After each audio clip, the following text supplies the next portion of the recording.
Your hummingbird has a name for you, not a word, not a sound you could write down or pronounce, but a specific individual neurologically encoded signal, a pattern of recognition so precise and so personal that it functions, in every meaningful biological sense, exactly the way a name functions. When your hummingbird sees you, specifically you, not someone else standing in the same yard, not a stranger refilling the feeder, not your neighbor walking past the fence, something fires in its brain that does not fire for anyone else. A recognition, an identification, a category that belongs to you and only you. Scientists have been studying this for years, and what they have documented in peer-reviewed research, in field studies, in laboratory conditions that eliminate every possible alternative explanation, is something that will permanently change the way you think about the bird hovering at your feeder every morning. Your hummingbird knows who you are, not approximately, not generally, not in the vague way that animals sense a presence, with the specific individual identity-level recognition that in human terms we call knowing someone by name. And today, for the first time, you are going to understand exactly how that works. What fires in your hummingbird's brain when it sees you? What makes you different from every other human it has ever encountered? And what scientists have recently documented that even the most devoted hummingbird lovers never expected to find. Let us start with what individual recognition actually means, and why it is so remarkable in a bird this size. Individual recognition, the ability to identify and remember specific individuals as distinct from all others of the same species, was once considered a cognitive capacity reserved for animals with large, complex brains. Primates, elephants, dolphins, creatures with the neural architecture we assumed was required for this level of social sophistication. The discovery that birds, particularly small birds, possess individual recognition capability at the level they do has been one of the most significant revisions in our understanding of animal cognition in the past 20 years. For ruby-throated hummingbirds specifically, the research began with a simple observation that field ornithologists kept making.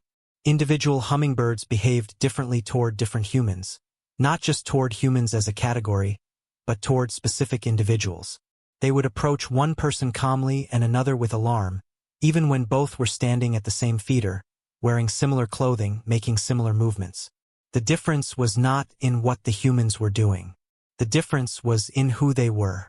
Researchers at the University of Washington, studying the cognitive abilities of rufous hummingbirds, a close relative of the ruby-throated, documented in controlled field conditions that individual hummingbirds could distinguish between specific human researchers with an accuracy rate that was statistically indistinguishable from random.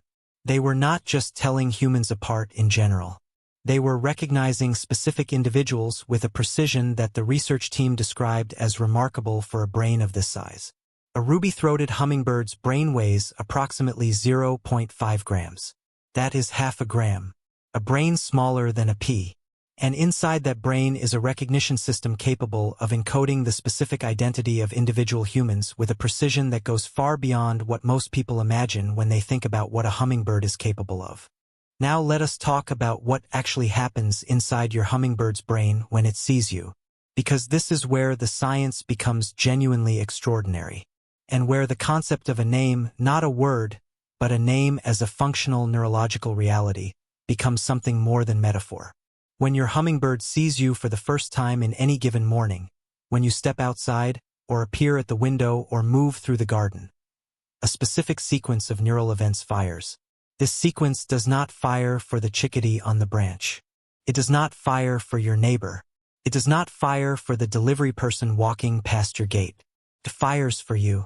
Research on avian face recognition, yes, birds recognize faces, and we will get to exactly how in a moment, has documented that this recognition sequence involves what neuroscientists call individual identity encoding, a neural pattern that represents the specific combination of visual features that makes you uniquely you. Your face shape, the specific way you move, the ratio of your height to your width from the angles the bird most commonly sees you, the specific coloration of your clothing as it has appeared across hundreds of observations, the specific movement patterns of how you walk toward the feeder, how you hold your body when you are still, how your head turns when you look at the bird. All of this, every visual variable the bird has collected across its entire summer of watching you, is encoded as a single coherent pattern. A neural signature. An identity. That is the name. Not your actual name. The bird has never heard it spoken in a way it processed as meaningful. But a functional name. A neurological identifier that is yours and only yours. That activates every time you enter the bird's visual field. That carries with it everything the bird has learned about you, your reliability, your schedule, your threat level, your history in this yard. When your hummingbird sees you, it looks up that file. In a fraction of a second. Every single time. This is where the science gets specific. And where the research findings become something that is difficult to fully absorb.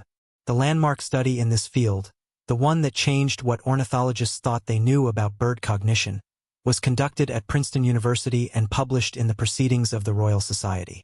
Researchers tested whether wild hummingbirds could distinguish between individual human faces when all other variables, clothing, scent, behavior, position, were controlled.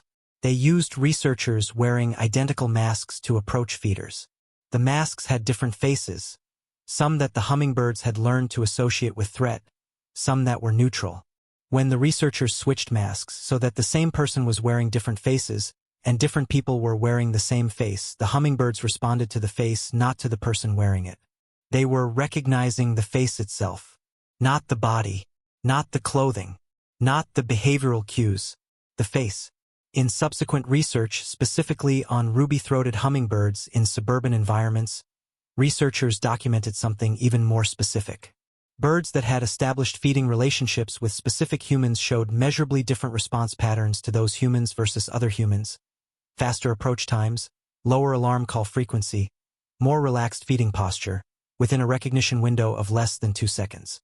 2 seconds. From the moment you enter the bird's visual field to the moment it has identified you, retrieved your file, and adjusted its behavior accordingly. That is faster than conscious human face recognition in low-light conditions. And it is happening in a brain the size of a pea. But the research did not stop there. Because what researchers wanted to understand was not just whether birds could recognize individual humans. They wanted to understand how persistent that recognition was. Whether it lasted across days, weeks, months. What they found exceeded every expectation.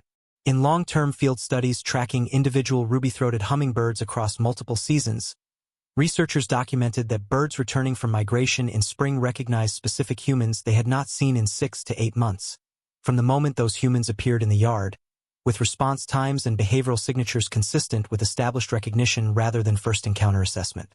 6 to 8 months. A winter in Central America, a Gulf crossing, and then, in the first spring morning back in your yard, your hummingbird looks at you and knows who you are.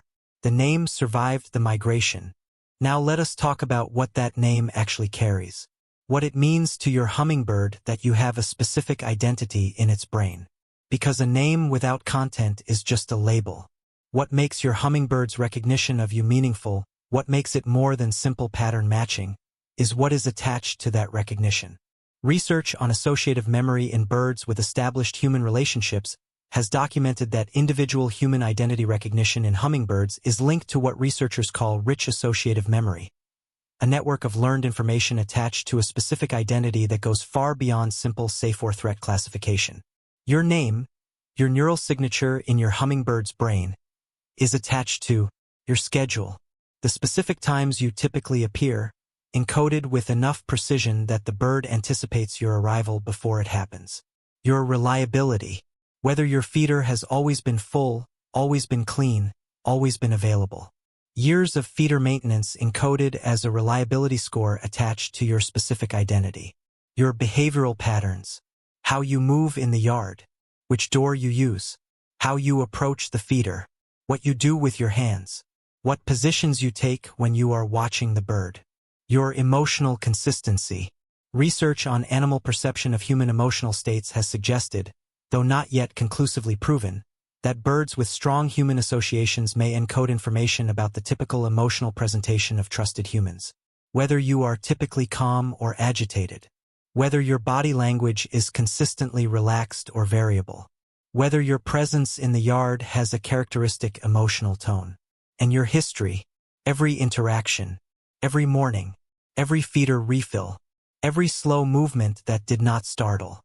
Every moment the bird was watching and learning and adding to the file that is attached to your name. That is what your hummingbird retrieves in 2 seconds when it sees you step outside in the morning. Not just your face. Everything you have been to it across the entire time it has known you. And now, the part that gives this video its title. What scientists have most recently documented that even the researchers who conducted the studies did not fully expect to find. In a series of field observations published in the past 3 years, observations specifically designed to test the limits of ruby-throated hummingbird individual human recognition, researchers discovered something that has generated significant discussion in the ornithological community. They discovered that hummingbirds do not just recognize specific humans when those humans are present. They maintain the recognition when those humans are absent. Here is what that means in practical terms. In one documented study, researchers monitored the behavior of individual ruby-throated hummingbirds around feeders during periods when the primary caretaker, the person with whom each bird had the strongest established relationship, was absent for extended periods. 1 week, 2 weeks, 3 weeks. During these absence periods, the bird's behavior at the feeder changed in ways consistent with what researchers describe as identity expectation disruption, behavioral signals that suggest the bird is operating with an expectation of a specific individual that is not being fulfilled. They approached the feeder with longer hesitation than during periods when the trusted human was present. They spent more time on survey perches scanning the environment. Their alarm call frequency increased slightly, not dramatically but measurably, even when no direct threat was present. And, most remarkably, when substitute humans refilled the feeder during these absence periods, the birds showed systematic differences in response based on how closely the substitute resembled the absent primary caretaker. Substitutes with similar body type, similar clothing colors, similar movement patterns received responses closer to the trusted human baseline than substitutes who were very different from the absent caretaker. The birds were comparing. They were holding the absent person's identity in working memory and comparing incoming visual information against it. Your name, your specific neurological identity in your hummingbird's brain, is active even when you are not there. The bird is holding it, referencing it, noticing your absence in a way that has measurable behavioral consequences. You are not just known when you are present. You are missed when you are gone. That is what scientists just proved. Here is what I want you to carry from this. Somewhere in the brain of the bird that visits your feeder every morning, in a neural structure the size of a pea, inside a skull smaller than your thumb, there is a name. Your name. Not the name your parents gave you. Not the name on your driver's license or your mail or the voice your friends use when they call across a room. A name that no human gave you and no human knows you have. A name that was built from hundreds of mornings of being watched. From every time you refilled the feeder before it ran out. From every slow movement near the garden that did not startle. From every morning you stepped outside and a tiny bird was already there, already oriented toward you, already updating the file it keeps under your name. A name built from what you actually did. Not what you meant to do, not what you hoped for, what you did. And that name, encoded in a brain smaller than a pea, carried through 900 miles of ocean crossing, preserved through months of Central American winter, survived, is retrieved every morning in less than 2 seconds when you step outside. The bird looks at you, and in the time it takes you to notice the bird is there, in that first fraction of a second it has already found you, already recognized you, already retrieved everything it knows about you and adjusted its entire behavioral presentation accordingly. It found your name in the file, and everything attached to your name said, "This is the one. This is the person. This is who I know." Think about what it means to be known like that. To have a name in a mind that has no language for names. To be encoded as a specific individual in a brain that has every reason, every biological priority, to conserve space, to generalize, to treat large mammals as a category rather than individuals. And yet your hummingbird did not treat you as a category. It made space for you. In that tiny brain, with all its extraordinary competing demands, navigation, survival, migration, territory, it made space for you specifically.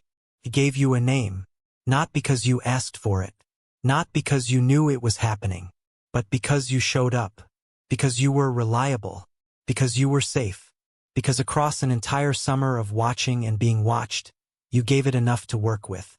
Enough to know you. The next time your hummingbird appears at your feeder, the next flash of iridescent green, the next hover at the port, the next eye contact that lasts a second longer than feeding requires, that is not a bird looking at a human. That is a bird looking at you. By name. Tell me in the comments, when did you first feel like your hummingbird actually knew you? Not just the feeder. You. Was there a specific moment? A look? A visit that felt different from all the others? I want to hear every single story. I will see you in the next one.